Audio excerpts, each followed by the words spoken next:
Obviously, we are in a theater, so we're going to talk about that. But first, we're going to kind of get to know you as a person and other things. We've got the trivia questions that we normally ask, and we've got something new where you're going to ask me some questions, which will be fun. But I'll start with the first Medicine Hat trivia question. All right. So let's go way back at the very beginning. So in 1883, what reached the area that would become Medicine Hat, causing a town site to first be developed? Was it the Northwest Mounted Police, the Canadian Pacific Railway, a battle between the Blackfoot and Cree First Nations, or a traveling hat business? Oh. What was the first thing that was here that started Medicine Hat? Ooh, I feel like I should know this, but I'm going to say probably with the train, probably crossing the bridge. I think that would be the first sign for the community. The Canadian Pacific Railway? That's right. Yeah, right, you got it. There you go. Nice. So now, I guess we're going to shift it over to you. Oh, yes. Okay. And Perry's prepared some questions for me. I don't know what they are. This It's all mystery. This isn't as historical, I don't think. No, but it's about Perry and Medicine Hat. Maybe one day they'll ask this in the Ask history away, books. Richard. All right, so Perry has been to the Zucchini Blossom Market and Cafe in Medicine Hat how many times? The options are 3 times, 7 times, 1 time, or 5 times. He's been there 7 times. You sure? No, but that's what I'm going with. Final answer? Yeah, I guess. Well, he's only been once, Okay. so you're over by 6. I thought he loved it. Yeah. He always loves that place. All right, no, fair enough. That's okay. This is fun. That's okay. This is fun. It's fun. All right, I'm going to ask you the next Medicine Hat trivia question. We're still going back because I'm feeling like the history.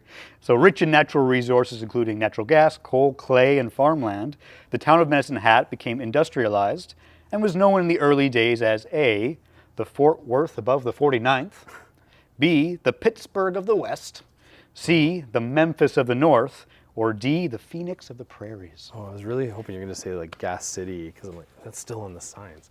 Nope. Okay, so Fort Worth is Texas. What were the other ones? The Pittsburgh of the West, the Memphis of the that's- North, or the Phoenix of the Prairies. I feel like Pittsburgh is steel, maybe, but I don't think we're steel.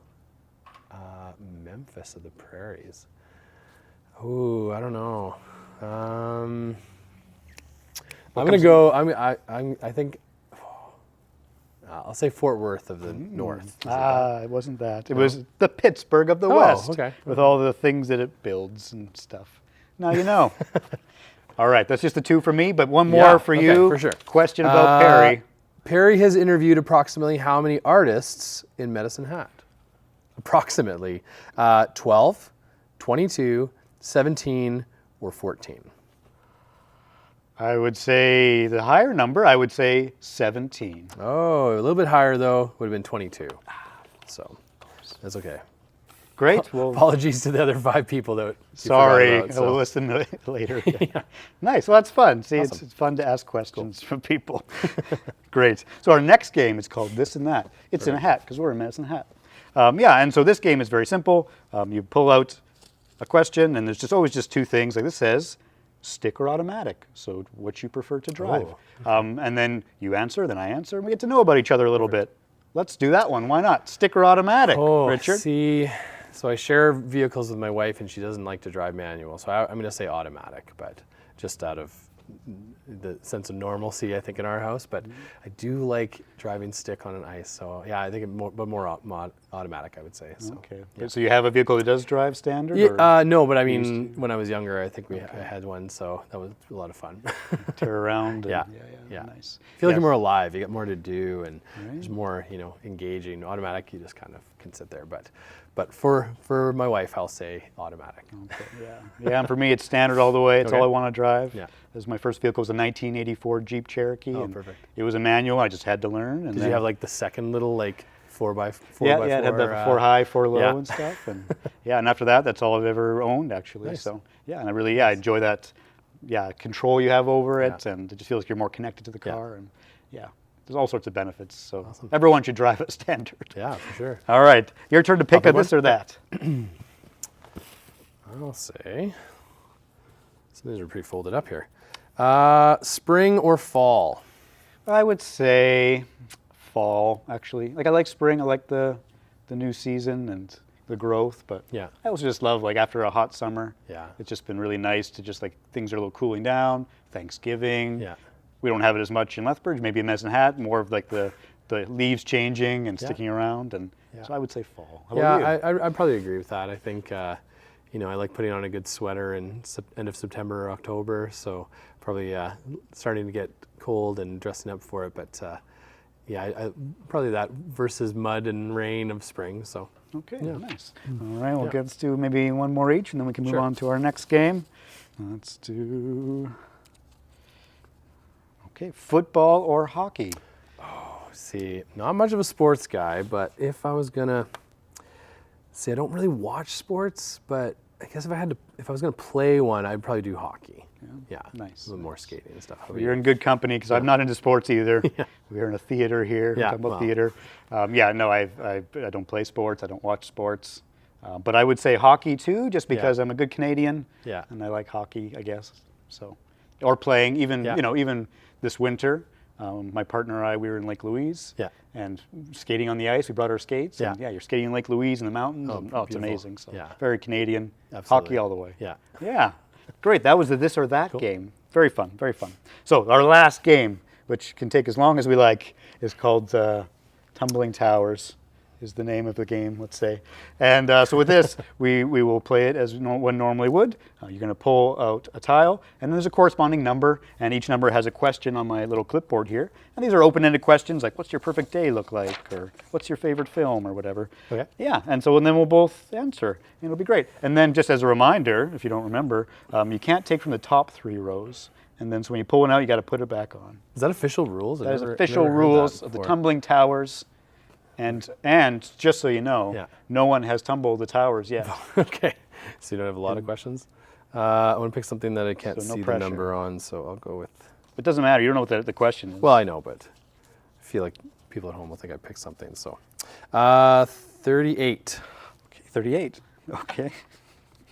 What's a fashion trend you think should come back? Oh. Put it back on top. Fashion thing come back. I'm gonna say monocles. I really think you know we're wasting a lot of glass on 2 glasses, so I think monocles would be the way to go. I think screwing one into your eye socket is it's a good look. Bring that back. I you know I don't usually have a mustache, so maybe thinking theatrically. Those kind of things. So yeah, let's bring back monocles. Monocles, That's I a like good one. it. That's a good answer. Yeah, I would not have thought of that. Yeah. Oh man, yeah. Put me on the spot. Beards? Are beards still cool? Oh yeah, they're cool. Okay, Yeah. then Yeah. we're good. Well, I don't know. I'm not a very fashionable person. Yeah, I can't. Do you have one you don't want, like one that's out now? That's out now? Yeah. Yeah. Boy, I don't know why. Like, can we just mustaches come not to wear mind. Crocs? Like, Yeah, all of there we us is go. no more Crocs. That's not even fashion, though. No. It's not really fashion. But it's, yeah. Yeah. It's a trend. Yeah, I don't know. Like, I feel like there's like a lot of like 90s coming back, which is not bad. Yeah. Yeah, that's Yeah. fine. I like that look, I guess. It's a bit dating me to know that some stuff's coming back. You know, my students will wear something. I'm like, Right? that looks like what I would have worn. Like, no, it's new. No, it's not. I think that's grunge. I think you're dressing like, you know, Nirvana or something. Yeah. Yeah. All right. Let's I'm going to ask a question. Yeah. I'm going to do a tile. 36, pretty close to Nice. 38. Nice. What is my question? Oh, what's one thing you always put off? Oh, putting off. I gotta be careful because you know people I work with might hear some of this Yeah, stuff. something so I that's don't appropriate wanna, that you would share Yeah. with the public, the world. Don't want to procrastinate too much with my work. I think I tend to like forget to change the winter tires like in time. Like I think it's like my wife was just saying this. She's like, "Isn't it 7 degrees?" I'm like, "Yeah, but it's March. Like it's 7 degrees tomorrow, and it's minus this and plus that." You know, so I always feel like I'm putting it off, and then I forget about it, and then it comes it comes May, and it's like, oh, it's a little bit soft on the tires. So I would say that's probably the one I need to good do on answer. time. Yeah, good to be timely. Yeah. Actually, I think what came to mind very similar to that is, you know, changing my oil. Yeah. And I'm like, I do it myself, and maybe that makes it worse. I don't know, but Yeah. it's like I should change my oil. It's been about 6 months. Yeah. maybe next month. Then it's just Stretch it. yeah. Well, you don't give yourself a sticker, right? You don't No, have the yeah, sticker I on the kind of windshield, remember, so- and I just Yeah. and it's kind of there's not a really hard deadline, so it's Yeah. like, and I don't drive a ton, so Yeah, if I definitely didn't get put that it off. sticker, I don't think I would ever change it. I would just Right. forget, so it has to be on the windshield. So yeah. But I guess one good thing is because I changed my winter tires as well Yeah. myself, and so it's like I usually do them together. It's like, all right, I'll change Yeah. my tires and I'm gonna do my oil, Yeah. and just all at once. good. But I usually put it I'll take off, that too. advice. That's good. Yeah. All right, let's pull another tile. All right, let's go. Ooh, let's make it teeter. I want to see if it falls. That'd be just like The first time. yeah. All right, 51. Oh. Yes, 51 is- yeah.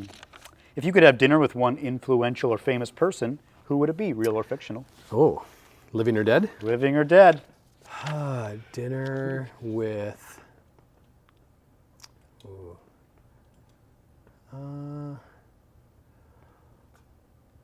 I'll go with fictional, I think.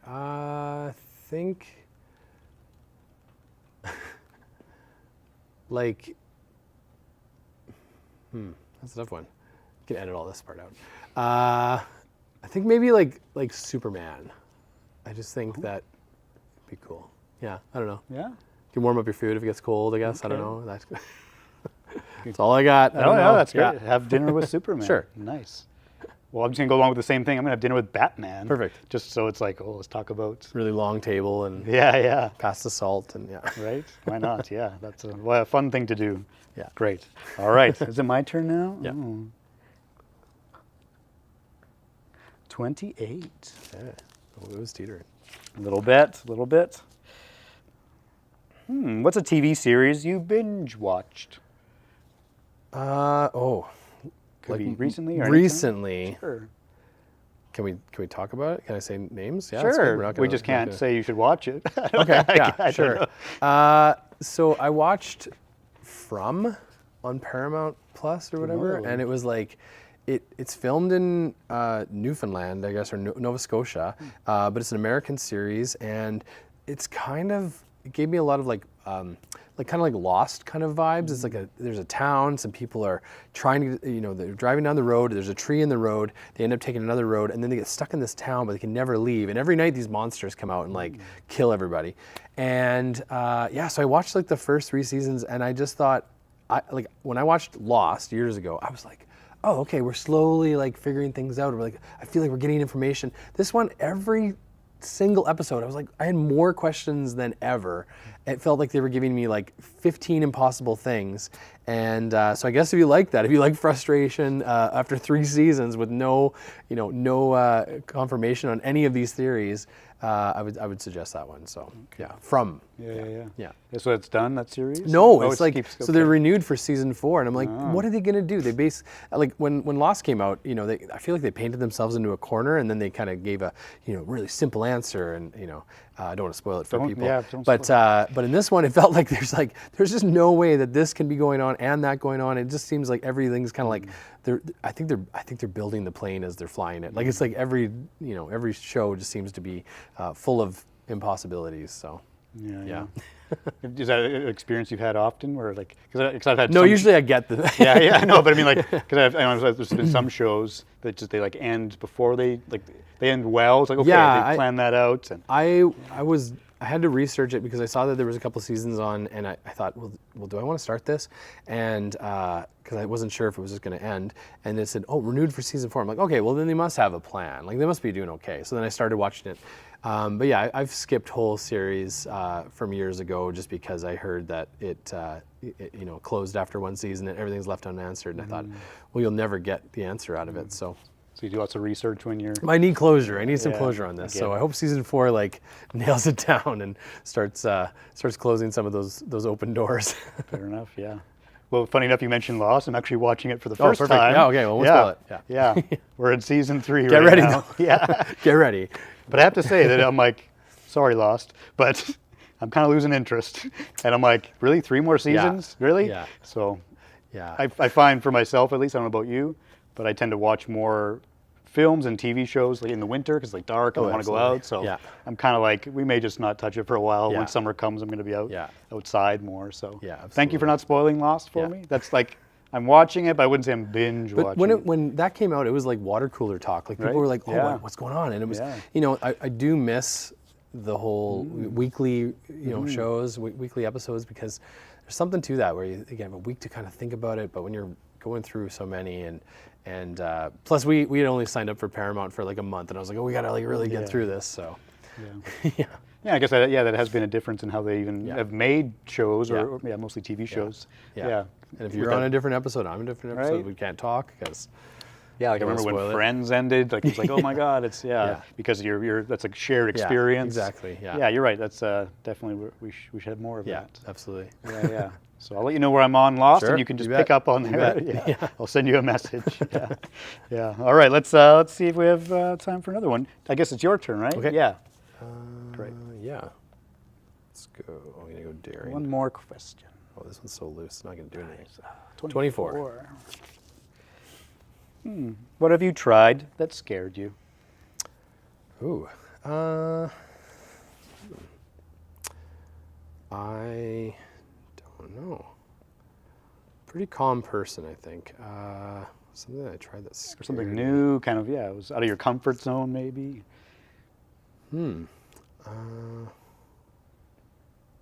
Well, we did. It hurt me. I went to, we had a teachers conference like last week or the week before, and I signed up for some new kind of like physical sessions. So I was doing one, there was a physical thing called poi, and it has these like weighted weights on these ropes, and you're swinging them around. So I did that one, but the other one I was doing like Brazilian jiu-jitsu as a lesson. One of the teachers in our district, he teaches this at his location. I don't know what that's called, but at his class, and so we got the chance to go and try it, and it kicked my butt. And then I had a show. It was opening night, and I was like, came out, and my neck was jarred, and I was like, oh man. So I guess in a roundabout way, it scared me. I like wrenched my neck before the show. So, but it was cool. It was really fun. I've never done martial arts, and so it was kind of cool to go and try it out. And it's misleading because you're like, oh, the floor is it's padded. Well, it's not padded if you're going to hit it. Yeah. And I had to tell my partner. I said how. Usually in a play, like I'm faking this, right? Like we're like fake punching or fake falling, and it's not really getting hurt. And then it was like, cool, let me trip you, poof, and down you go. And I'm like, oh, that one really, that was a surprise. So, I would say that kind of scared me in that sense. No, that's great. Yeah, good that you tried. Would you do it again, maybe? No, I never will. No. That was it, yeah. Nice. Sorry, Mr. Doctor. Probably won't be coming back. Right, that's okay. Yeah, yeah. For me, it was kind of similar-ish, but my partner. Every year for Christmas, her boss takes them out to do various events. So we've done axe throwing and other things. And this year was like, he's part of like the taiko drumming, like Japanese drumming. Oh, yeah. And so his instructor like brought us into the music room at a place in Lethbridge, and we all like play these musical instruments together. And these are all like scientists, researchers. Yeah. And so it was like, they are not musically inclined, and I'm not. I mean, I'm not really musical, so it's like, all right, let's get on this instrument. And I was on one of the things with the metal things, and definitely it was a interesting experience feeling. So that's cool. But it didn't hurt me. I didn't get hurt. Nice. Thankfully. Yeah, nice. Well, it was a bit of fun chat, getting to know you a little bit. That is all the time we have for this segment. Again, this is in the Windy City's Finest, on location with Mac. Hello and welcome once again to the Windy City's Finest, on location with Mac and Perry. He's Mac, I'm Perry, and this is Richard. Yes, it was wonderful getting to know you a little bit with your segment with Mac there, and I'm super excited to dive into more of your artistic practice in this segment. Could you just give us a really broad overview of what it is you do currently and how you got here? So I'm in Medicine Hat because I teach high school theater at Medicine Hat High School. So that's maybe my starting point. My career is that. But beyond that, I would be involved in community theater, some local productions, and then I also am the artistic director of the Paperback Stage, which is my own theater company. Yeah. So all over. Yeah, and hopefully we'll get to touch on all of those different things a little bit here. Yeah. And I feel like a really suiting one would be where we are right now. Yeah. Could you give us a little bit of a breakdown on where we are? This is the set for The Play That Goes Wrong. We're here at Medicine Hat Musical Theater. We've We've been running the show for 3 weeks now, and we're just heading into our final weekend. And yeah, I'm involved in the show. So I play Chris Bean, the director who's trying to keep things on track and make sure the show goes according to his vision. But unfortunately, as plays that go wrong often do, everything that could go wrong will go wrong in our show. So actors forgetting lines, and props are breaking, and set pieces are falling, and all the hijinks you would expect to see in an amateur production that's maybe punching above their weight. So, Oh, amazing. Yeah. Thank you for that context. That's lovely, and I'm sure we'll maybe talk about it a bit more later on. But I think my first question is going back to the idea of being on location. Just how has living and working in Medicine Hat kind of informed your artistic practice? Yeah, so when the job came open in Medicine Hat, my wife and I, we had been looking around Alberta for different places to go. We were living in Calgary, and I was teaching in Calgary, and I was looking for maybe some new challenges. And yeah, this job came open in Medicine Hat, and so we had never really been in Medicine Hat. We'd driven through maybe from Lethbridge to Regina. We've done the gas station stop or the McDonald's stop on our way. But so heard about this job and came down for an interview and just a chance to kind of see the city. So I think that the cool thing about it is that Medicine Hat is far enough away that it's its own place. And I would say that because of that, we have some great places like Medicine Hat Musical Theatre, where community groups are getting together, putting on shows, and it seemed like there was a thriving art scene. I had looked at some other communities around Alberta, and it didn't seem like there was anything happening at the moment in some of those other places. So I wasn't, interested in moving to those other places without it. But when the job came open and we saw that, the schools were doing things, community was doing things, the city itself hosting shows and having their shows down at the Esplanade, it seemed like, okay, this is a good culture. Seemed like there would be opportunities, and I knew that we would be involved in it. I knew that my wife and I would do things. My son and my kids would be involved in things too. So yeah, really cool chance. And so I think that being here has been cool because you get to teach it on one side, work with our shows at the school, but also I get to go out and have fun too and be involved in things. So. Yeah, I'm hearing a lot about community there, and like doing the quote unquote same thing, but through different lenses. I think. Yeah. Can you speak any more to that? Like teaching, but also doing the thing actively. And I think that it's important to me that that I teach from what I know, and if I'm not being fed, or if I'm not, drinking from a rushing river, then I don't have any thing to give my own students. So I find that the more involved I am in getting a chance to do shows gets me excited because I go back to my classes and I talk about the show I'm in. I'm talking about the experiences I have there, and it is literally the best professional development I could have in the city, because I think that being on stage with some excellent people, it's fun to be on that side of the director chair. So directing shows with the high school students is great, but getting a chance to do it myself is so fun. And students come to see my show as well, and now they go, "Oh, Mr. Grafton, you are doing what you're talking about." And so I always ask them if I proved my theory or not, if I know what I'm talking about, and they usually nod yes. Yeah. And I love that use of the word theory there, because that's what was running through my mind of just like, things can become very theoretical. And so just that idea of kind of leading by example and actually doing things and showing that it's possible too, that you can do the absolutely. things. Is there anything more you have to add on that? Well, I think like some people sometimes think that, my students might say, well, I'm not going to be an actor. I'm not going to go and, go to Hollywood, or I'm not going to do a movie or be a professional actor. But there's, the community you'll live in, you might want to do something that's, bringing something to the culture. You might long to be in front of the audience. You might want to work in the booth. You might want to be backstage.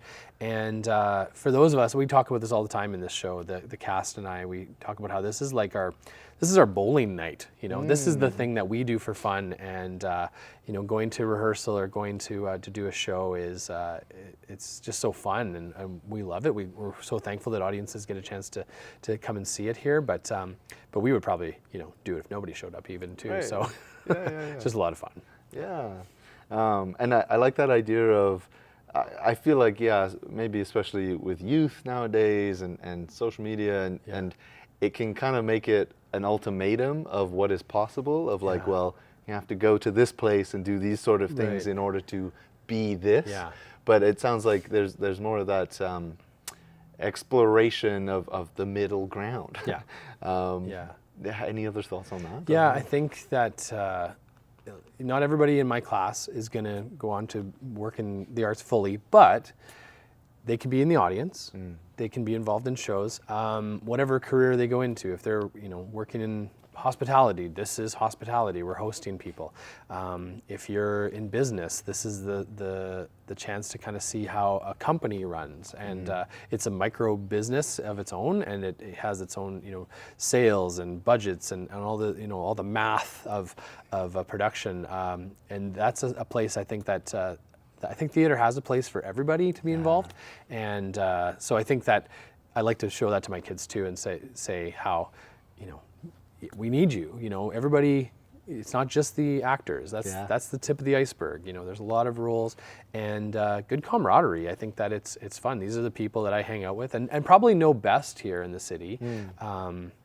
Because we were new 13 years ago and we didn't know anybody, but this was how we kind of got to know our community. So, yeah. And I love that metaphor of the iceberg because, like the actors may be the ones on stage and the people that are recognized maybe by the public, but it's a massive team. Like Absolutely. For this show that you're doing right now, like do you know off the top of your head, not to put you on the spot, but like the crew and just everybody involved? There's 6 on stage, and I would say backstage there's 5 or 6, and then the booth has another 3, plus all the people that did costumes and all the people that built the set. We don't see them every night, but all the work is here.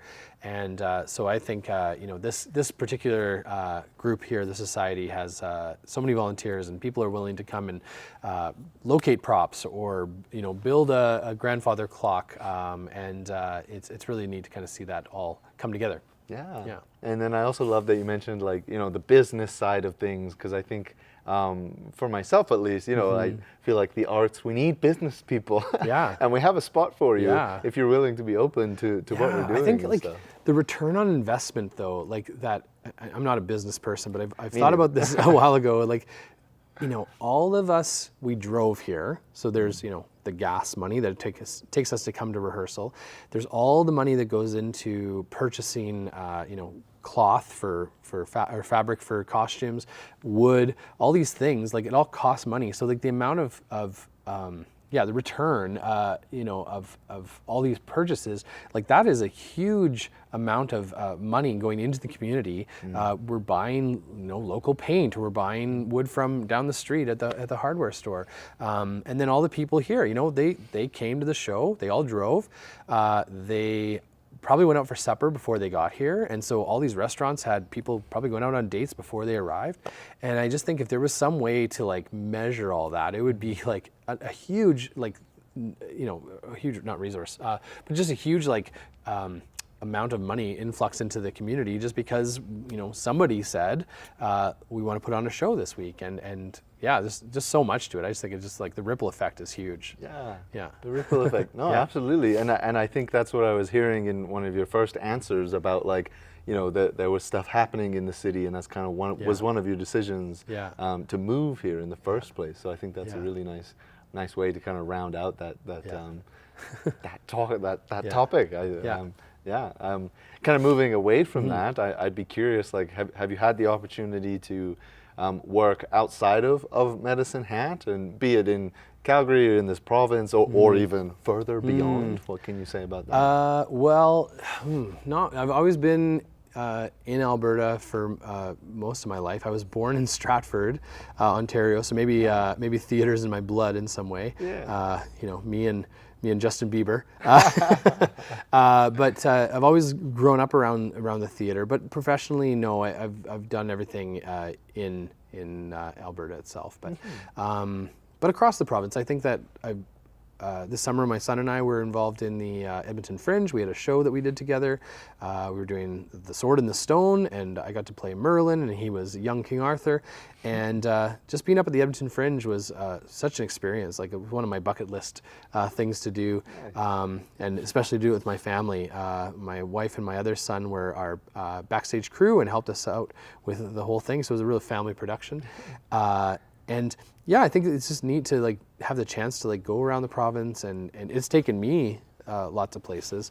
And I think that, yeah, again, going back to kind of on the same topic, but like just this, these are all things coming out of an idea, and the idea has created, travel opportunities or job opportunities, and I think it's kind of cool. It's a really it's an interesting resource. I think the people of Alberta is like it's such a key resource, and once again, like, it might not be dug out of the ground, but like it's pretty fantastic to see like the art that people are creating, and what you guys are doing too, like tapping into that as well. Pretty cool.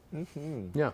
Yeah, and I'm more curious about this idea of like storytelling and theater and creation, like in your family. I'm curious. How has this medium, this practice, this craft kind of informed your relationships with the most immediate loved ones in your life? My son, who is 13, so he loves drama. He's grown up in the theater, whether that was backstage or coming to see the shows that I'd be working on all the way through. So when he was I think he was 6 months old, he had his first role in a Christmas show, and then a month after that we were doing James and the Giant Peach, and he was a flashback version of James. So he's been doing it since he was very, very little. My second son, who is now 7, he has got the mind of a tech kid. It's so funny. Like, he'll see this set and he'll visualize it and pick it apart before it even happens. He might see, I think that's going to happen. I think that's going to tip, or that's going to fall down. He'll see like a seam in the floor or something. He's like, Dad, this is how you guys should do it. I know how that worked, and he'll really pick it apart. So I think I've got a nice little theater company happening with my own children. So. It's like instead of a band making a band, you're making a theater company. I don't know. Comedy seems to be genetic with these guys, so it's been really fun to have them. And we go to shows. We go camping every summer, and sometimes the way that we pick where we're going has to do with the community arts, and if there's a festival or if there's a showcase or some kind of concert or something, we tend to go to those places. We also go canoeing and stuff, but it's really neat to get to some places and see what their arts are like. So yeah, I think that's a really interesting and really maybe valuable lens to kind of explore for a second of looking. What advice would you give for maybe other families out there of looking or having their finger on the pulse of like the arts community in places that they might want to visit, or how would you encourage people to do that? Theater for young audiences is a big passion of mine. I would say that it's terrific to get out and see music that you already know, or concerts or plays that you already know of. I think that's great. That's a really good introduction to theater. Right. So Medicine Hat, sometimes we have touring groups come through, and you can tell it's based on maybe a TV show, or it's maybe there's a production from one of the big companies of a well-known movie or something, and that is awesome. I think the thing I encourage more people to do is to check out the other ones too, the ones that you don't know a lot about, and dig a little bit deeper. And like Fringe was a good example. People were coming up with shows, and based on the title alone, it doesn't always have that recognizable title, but if you go and see some of the stuff, sometimes you see some really amazing things. So I think I've told this to friends and family. Oh, you're going to Winnipeg this summer? Oh, you should check this out. Right. I heard this is going on there. If you're going to Edmonton or Calgary, Fringe is on, or these shows are running. And I think that I would say do that more for your kids, because you know, we can watch screens and we can flip through streaming services all the time, but that will always be there. These things are more immediate, and how cool is it to see something in, you know, in 3D in real high definition on stage, and that feeling of that proximity you have to the performers, I think is something that kids really gravitate to, and performers too. I think on the other side of it is I love when there's kids in the audience. Like we know if we're doing good or not.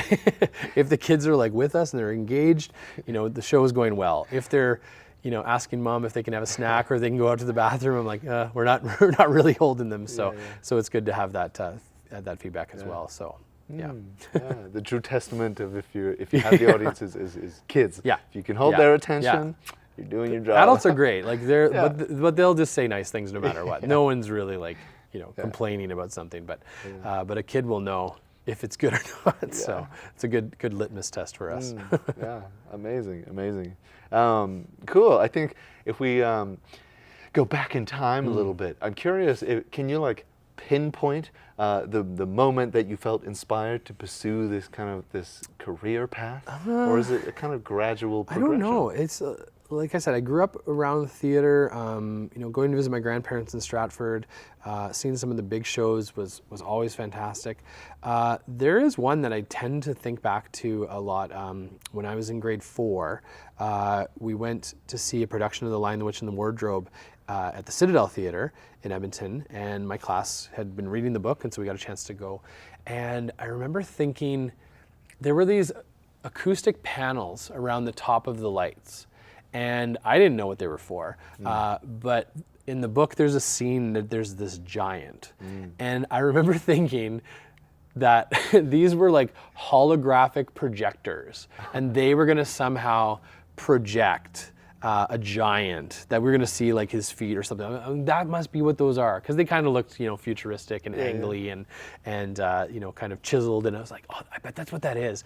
And so I didn't really know or anything, but that, you know, really captured my imagination, and I loved it. I loved seeing that stuff. So, you know, things would pop out of the trapdoor, or characters would, you know, disappear, and I just thought it was so cool. Like, you know, and that was back in the 80s when you know, movies and TV had a lot of simple effects, but I really loved like the practical effects of these things, and I continue to do that with my own practice and my own shows. We're always looking for ways of doing those things practically that we can't compute, you know, CGI. We can't do CGI and digitally show something on stage. But how cool is it that we get to you know, break platforms and have walls fall and all the fun spinning bookcases and all that kind of fun stuff. So I feel like I'm hearing that idea of imagination and magic, and how that has kind of informed you at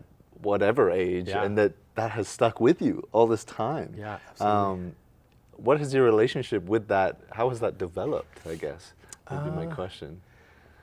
Like, I really, early in my career when I was directing some shows, I was trying to find like my style, and it used to be I would always have like a puppet or like some kind of, you know, masks or something in my shows, and I keep trying to think back, like, well, to that, you know, to that age, is this going to make grade 4 Richard impressed? Like, would he watch it? And I try to look through that lens. Now, speaking of that though, like with my own kids now, it's really easy to kind of see if, you know, if my kids are like, that's funny or that's not funny, they'll let me know. So I try to keep that in mind, and I think that's important, whether I'm teaching or whether I'm doing a show with adults. Would this be something that, you know, they're interested in? Is this something that can I capture their attention? So yeah, right on. Yeah, and I guess kind of maybe steering into like your teaching practice a bit more is like, I feel like there's an idea of learning the rules so that you can break them, learning the magic, but then somehow it's still being magic, even though you know how it is happening. But I don't know what my question is there. I think, you're on the right track though. I think that, I think too often, this is about theater practice myself, but like I've noticed that sometimes my students or other directors, they may not want to experiment. I think that there's a tendency. Everything's available. We can Google. We can see everything on YouTube and things. But doing it your own way is pretty powerful. I think that's what I would suggest as best practice. If you are a director or something out there, look at how it's been done, but then try to do it your own way. Take a step over here. They talk about plagiarism and stealing. Well, are we stealing ideas? Well, if it's so close, like you might find that it's too close to the original, then take that idea, but like put it in a new play or do something else. And I think that's really cool. Like I've seen a lot of shows where you look at the pictures and it kind of looks too close to how it's been done before. But if you kind of take that idea and apply it into something new, people will be like really impressed by that, I think, and kind of it keeps it fresh. So I got a chance one time to direct The Lion, the Witch, and the Wardrobe in Calgary, and it was actually the same script that I'd seen when I was in grade 4, and it was cool because I'd been to see. I went and saw the Lion King musical, and there was little things, and I was like, oh, I like that idea. I'm going to try to borrow that. But because it wasn't in the same show, you steal from a bunch of different ideas, and then you start putting them together into some new place, and then all of a sudden it looks like a brand new idea, and it's like they're not. They're just a bunch, a synergy or whatever you want to call it, a conglomeration of multiple ideas, but now it becomes this new kind of collage, and it becomes its own new thing, and people are like, oh, how did you think of that? It's not just one way. I didn't just copy one. Copy from many, and then you can kind of develop your own style. So yeah. I love that idea, that word of collage. I love that. I think that's so important. Yeah. And also just that idea of like maybe independence or like autonomy. It's like you can just try it yourself. Yeah. Give yourself permission, kind of thing, and that there's power in that. Yeah, absolutely. For sure. I guess I'd be curious, like. What kind of reactions have you gotten to your various works, and were they deliberate, like you're trying to get that reaction, or what reactions have you gotten that were surprises? Yeah, I think like you've always got to go in that idea and say like I'm willing to try something and to prove it right, and see if it works. If it doesn't work, then there might be chance to like rework it or whatever. We did a show a couple years ago, and we had just one kind of fight choreography that was happening, and it looked really violent, and so somebody commented on that, and it was like, oh, that looked too violent. It was offensive, and I was like, well, didn't mean it to be offensive, but thank you for letting me know. But in the end, we kind of stuck with it because it was like, okay, well, actually, I think there's an important thing there. I'm always listening to it. I think it's good to hear your criticisms and things. But in the end, you just have to decide. Well, does that mean you need to change it, or is it people pleasing, or is it you pleasing, and or are you trying for something? Because I think that in that particular instance, 99% of the audience loved it, and then the one person maybe found it striking in some way, and. So I was kind of like, I still think it was right to do the way that we did it, so kind of stuck with it. But sometimes as a teacher, you get emails, and it could be parents, could be other teachers, could be whatever. But I think if you have a reason for it, then you usually can find a way to kind of defend that or explain it. So And again, going back to that idea of like autonomy and independence, it's like you have to have some liberty to try the thing and stick to it. And I think, if people can take that experience as a gift, that they wouldn't normally experience that, and that the performers are safe, actually. I think there's gifts in that. Absolutely. That you get to experience things that you wouldn't normally. And, very interesting. I guess I would be curious, what challenges do you feel like you've had to overcome as either an actor, a creator in general, or even a teacher? I think just as a teacher, sometimes it's like the day-to-day kind of things that can be kind of challenging. I'm very much like a playful kind of creative person, and wanting to kind of like school's fun, and it's like, these are the best days of your lives, guys. Like, you're gonna have so much fun. And then you got to do like paperwork. And so sometimes, the running joke in my classroom is like, don't do anything dangerous, because I hate paperwork. I don't want to like have to go fill out forms because you cut your finger off or something. Be safe. So that's probably my biggest challenge, is like all the things that that are included as part of the job, but they're not the fun stuff. So. Right. Kind of that's probably the most challenging. Yeah. Right on. And does anything come to mind as far as like acting or creating? Is there a specific project that you did maybe where there was like a big challenge that you overcame? And I don't know. I think I did a show a couple years ago. It was a one-man show. So I'd written it and directed myself and performed in it and did all the work. I like the challenge, and usually I'm working with a group, or sometimes in my school, it's like a very big group. Having 65 to 100 kids, in a show, that's a lot, and it's a lot of things to juggle. So it was that year, and I wrote my one-man show. Madly off in all directions, and it was a one-person show. I took it to our one-act festival here in town. I got selected to go off to provincials with it, and I was really proud of that, because it was all from my idea, right? And the challenge, I think, was good, because I needed that, because after a number of years, you're doing show after show with students, and like you're growing, but the kids are always in that grade 10, 11, 12 kind of window frame. They sort of, every year you kind of have to teach the new kids, and you have to kind of like, encourage the older kids to do certain things, and you're always kind of like in that weird kind of cycle. So for me, that particular show was so fun and so enriching, because it was on my own shoulders. I'm going to see if I can do this. I want to do something different. I want to try something just on my own. And the really funny thing was, I went to provincials, and I was actually in Lethbridge that year, and ran into another performer, and he was in a one-man show, and turned out he was a drama teacher. And I asked him, I said, so one-man show? And he's like, oh yeah, one-man show. And I was like, I get you. I totally understand it. Because, after working with so many people, like I said, you're giving, and if you're kind of feeling like you're running dry, sometimes you need to take a big drink yourself. And for me, that's what that show had been. It was I want to challenge myself. I want to make it hard. I want to see if I can do it. And in the end, it was a lot of fun, and I love that show. Yeah. I really do appreciate that.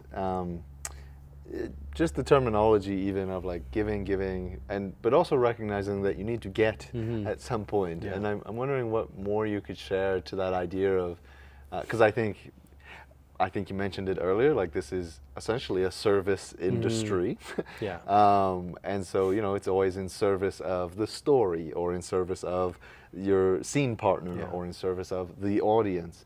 And I'm curious what you could speak to about being in service to yourself, and how to try and like when it comes to my students and my classes, I keep coming back to something that one of my professors had said back in university, and he said something about by all means, he's like, teach for 30 years, absolutely, but don't teach the same thing for 30 years. And I like to keep things fresh by, every time I switch a play, it's brand new. My plan when I came to Medicine Hat was to never do a play that I've already done, and nothing that's already been done in Medicine Hat. So I always want to try to bring new, fresh ideas and look for the new opportunities.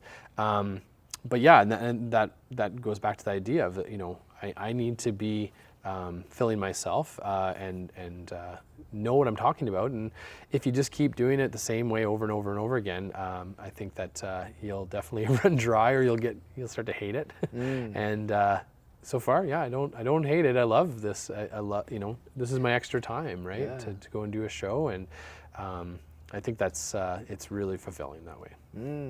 Fulfilling. I love that. I love that. Fulfillment. It's so good.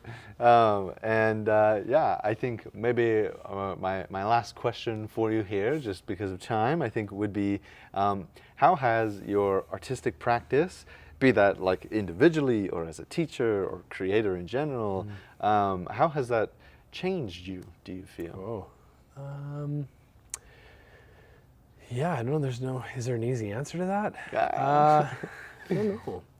I think like I look back to grade 4 Richard, and it was this. I can see now how that kid was going to grow up to do this, and I think that I don't know, just in the day to day. Like I tend to look at things from from an improv perspective, and yes, and I usually agree with something, and we move forward. And I try to keep the story going. I don't want to be boring. I don't want to get bored. I like to have those conversations and do new things. And so I think like if I wasn't doing theater, I think it would be I still would apply that, I think, to whatever career I was in, or whatever if it was my bowling night, I'd be creatively bowling and try to find some new things.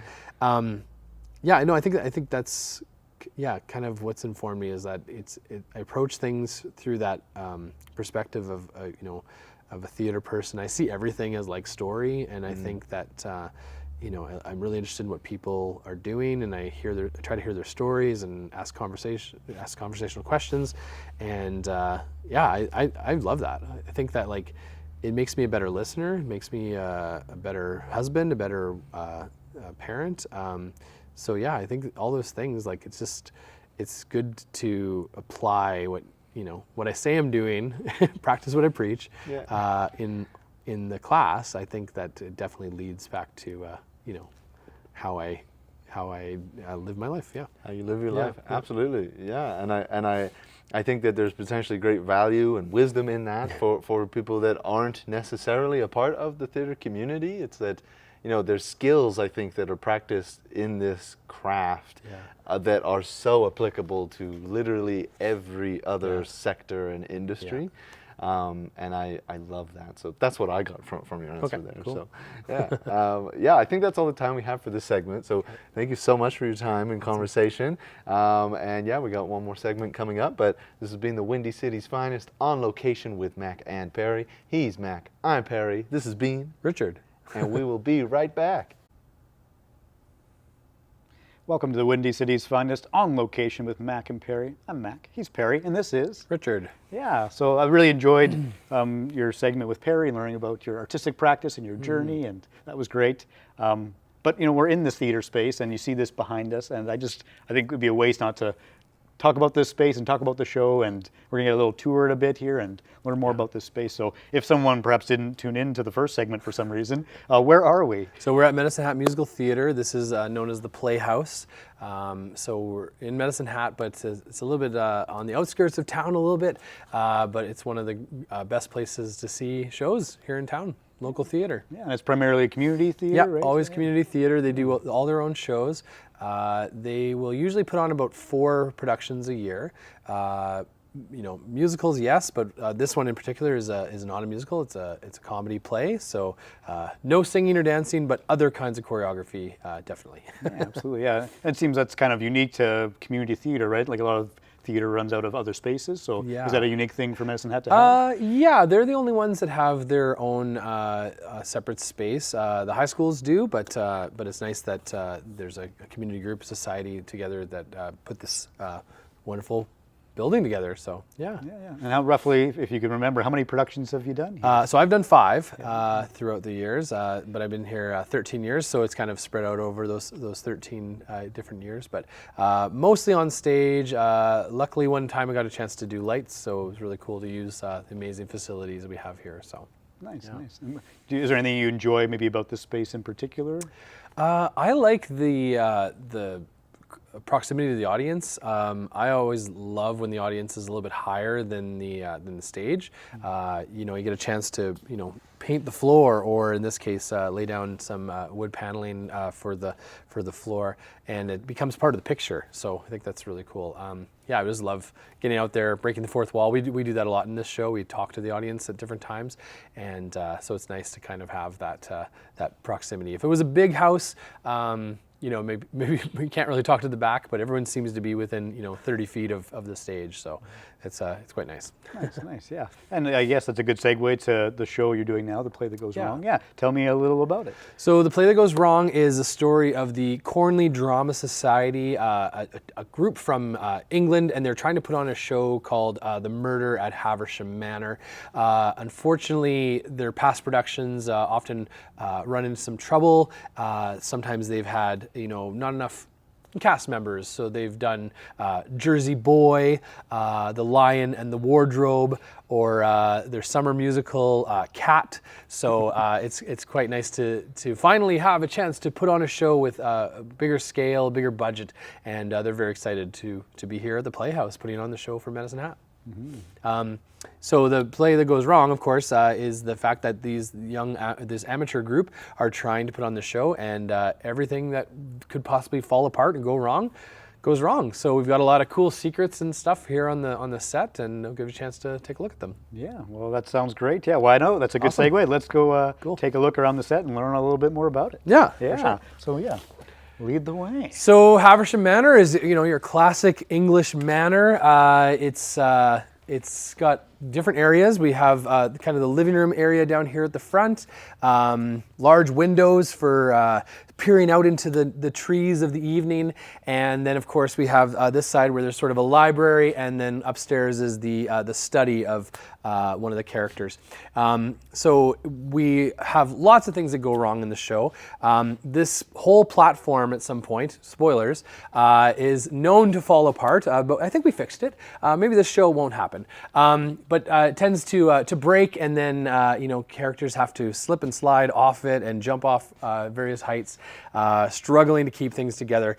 The cool thing about the show is really that idea that no matter what, keep it going. The show must go on. So really cool. You wouldn't have an English manor without a secret passage of some sort. So here in the library, moving a book here might make that happen. And characters come in and out, spin around, and I'm sure there'll be some hilarity with that. This is our elevator. Really cool effect that we have for the show here. There's lights that shine from the back through the glass, and creating that effect that things are going up and down. But it's a little secret. We don't actually have an elevator, so we actually use the stairs sometimes back there. But the lights make it look like we're scrambling through. Come on in. So lots of cool things back here, and as I was mentioning, the biggest challenge for this show seemed to have been the falling platform. Obviously, it's a safety issue. You've got two actors up there who feel very nervous. I know, because I'm one of them. Every night when we pull the pins and see what happens, but they've got an amazing setup here. Our Medicine Hat Musical Theatre does some great welding. So basically they created this really cool cantilever design, and we have weight on everything to kind of balance everybody out, and so it just falls at just the right time and in just the right amount. But it kind of comes in in some steps. And so I know that when we fall back, it'll hit one bar, and it'll slide onto the next one, and then there's another one where it slides pretty big. But it's very controlled, and once they put it all together, we felt safe. So it was really cool to see how there's a lot of engineering involved in this, and the volunteers are great because they they Google everything, they try to figure things out, and I think they did a fantastic job this year. So really cool. And cool so are they waiting for a cue, from you? Yeah, I don't think it's from me. Well, there's a part where there's a signal that happens on stage sometimes in a lot of these stunts, and something will happen, somebody will say something, or a visual will happen, and there'll be a cue. So all the backstage people are all on headsets, and they've got it all queued up, so they know when it's supposed to happen. We know when it's about to happen, and so we kind of brace ourselves a little bit, or bend your knees a little bit, because something's going to happen. So it's really cool to see. Is it a bit do you get a little nervous when you're wheting for the platform? Yeah, every time. I just wonder, did they check that break? Is that pin pulled in the right spot? And never have I really felt unsafe, but it's definitely one of those moments where you're like, okay, we're ready for it. Did I hear that sound that should be there? But yeah, really good. We are really trusting of everybody here. So course, yeah. We got some other secret passages. So there's a secret escape for the actor who goes through the back of the grandfather clock. Cool effect there. Sometimes actors are jumping through this window, so we've got this, cushion here.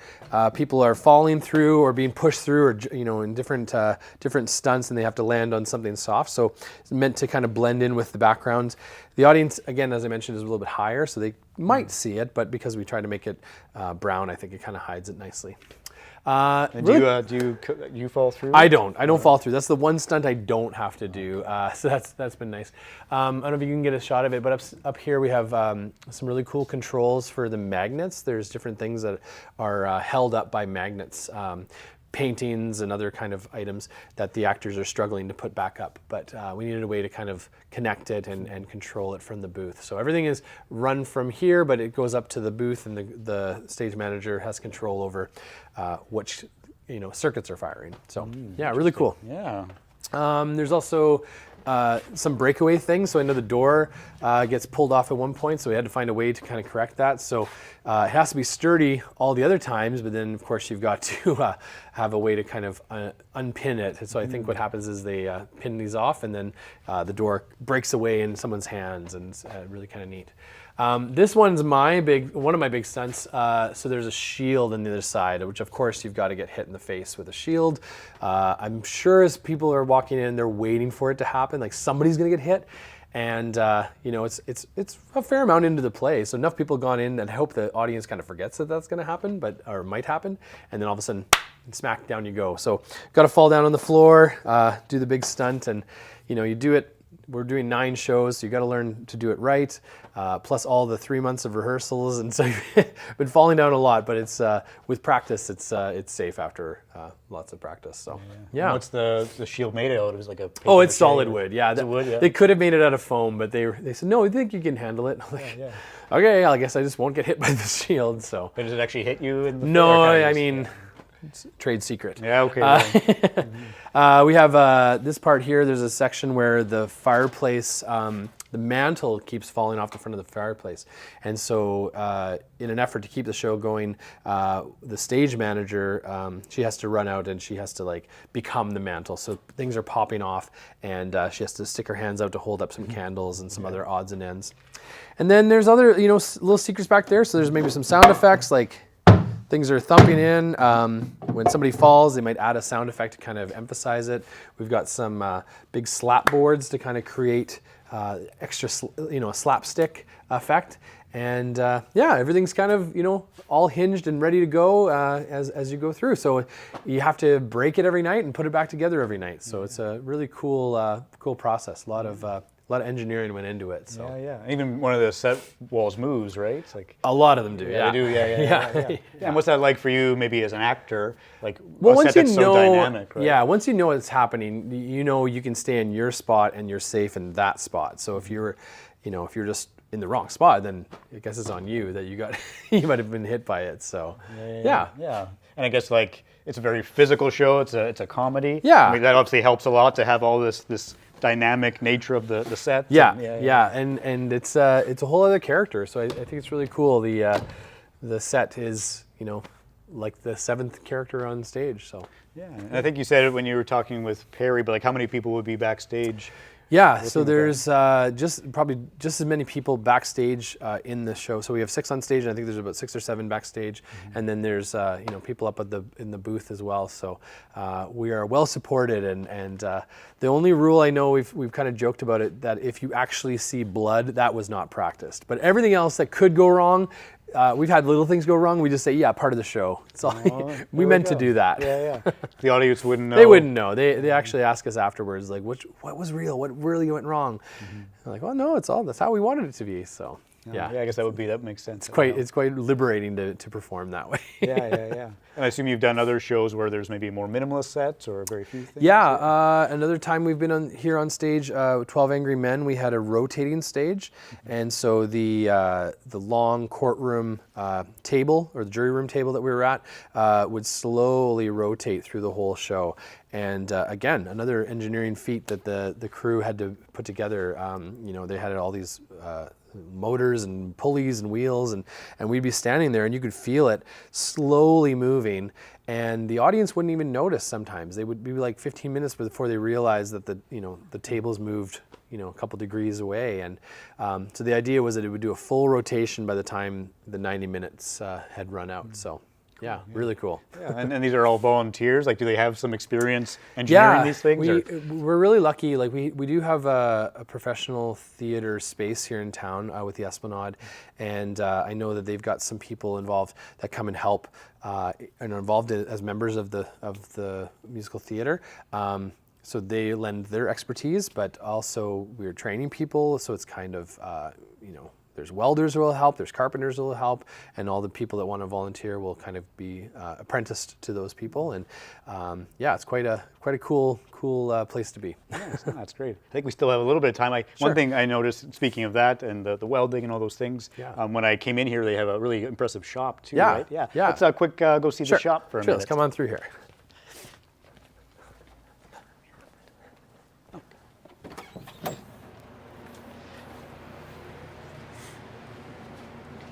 So backstage at the Playhouse,